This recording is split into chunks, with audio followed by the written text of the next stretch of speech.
আঁতৰি আছিলে আৰু সেই ৰাজনীতি এক প্ৰকাৰ বেয়া পাইছিলে, তেনেকুৱা ভাল নাপাইছিলে। কোনো দলীয় ৰাজনীতিক এইবোৰ বিশ্বাস নাছিল আচলতে। শেষত এখন সমাজ নিকা সমাজৰ কথা কৈছিল, কিন্তু নট থ্ৰু দিছ পলিটিকেল ৰেংলিংছ বা পলিটিকেল তেনেকুৱা যোগেদি।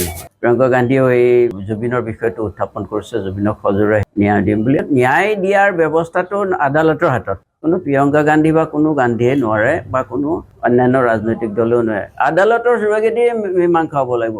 আদালতত আমাৰ ন্যায়নিষ্ঠ অভিজ্ঞ জাজসকল আছে, আৰু জুবিনৰ হৈ যিসকলে ওকালতি কৰি আছে সেইসকলে যথেষ্ট কষ্ট কৰি অভিযোগনামাৰ ওপৰত প্ৰদান কৰি আছে।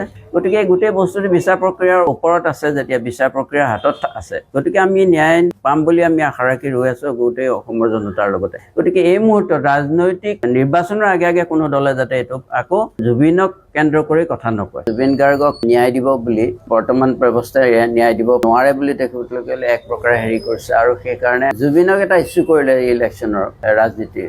নিৰ্বাচনীয় ৰাজনীতিৰ জুবিন বিষয় হ'ব নালাগে। আজি 6 মাহ হৈছে জুবিনৰ প্ৰক্ৰিয়াটো আৰম্ভ হৈছে, দীৰ্ঘদিনীয়া এটা বিচাৰ প্ৰক্ৰিয়া আৰম্ভ হৈছে। অসমত সম্পূৰ্ণ ন্যায়নিষ্ঠভাৱে আগবাঢ়ি গৈছে। গতিকে এই ক্ষেত্ৰত আহি কোনোবা দলে, ৰাজনৈতিক দলে এই জুবিনক লৈ আকৌ মুনাফা অৰ্জন কৰিব, সেইটো আমি বিচৰা নাই। জুবিন ৰাইজৰ ল'ৰা, আমাৰ ঘৰৰ ল'ৰা নহয়, অসমৰ ৰাইজৰ ল'ৰা। গতিকে এই মিলিয়নছ অফ পিপল আৰ ৱেইটিং for a result through a legal system.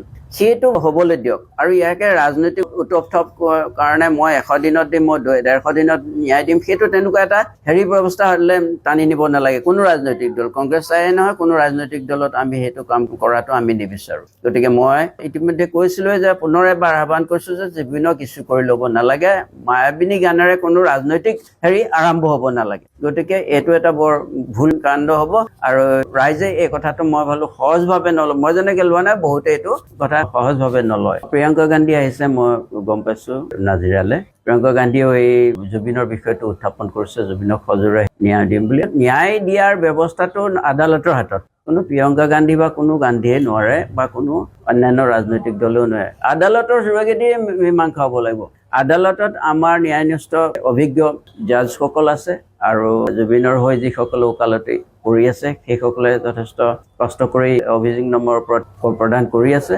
গতিকে গোটেই বস্তুটো বিচাৰ প্ৰক্ৰিয়াৰ ওপৰত আছে, যেতিয়া বিচাৰ প্ৰক্ৰিয়াৰ হাতত আছে। গতিকে আমি ন্যায় পাম বুলি আমি আশা ৰাখি ৰৈ আছো গোটেই অসমৰ জনতাৰ লগতে। গতিকে এই মুহূৰ্তত ৰাজনৈতিক নিৰ্বাচনৰ আগে আগে কোনো দলে যাতে এইটো আকৌ জুবিনক কেন্দ্ৰ কৰি কথা নকয়। আঁতৰি আছিলে আৰু সেই ৰাজনীতি এক প্ৰকাৰ বেয়া পাইছিলে, তেনেকুৱা ভাল নাপাইছিলে। কোনো দলীয় ৰাজনীতিক এইবোৰ বিশ্বাস নাছিল আচলতে। শেষত এখন সমাজ নিকা সমাজৰ কথা কৈছিল, কিন্তু নট থ্ৰু দিছ পলিটিকেল ৰেংলিংছ বা পলিটিকেল তেনেকুৱা যোগেদি।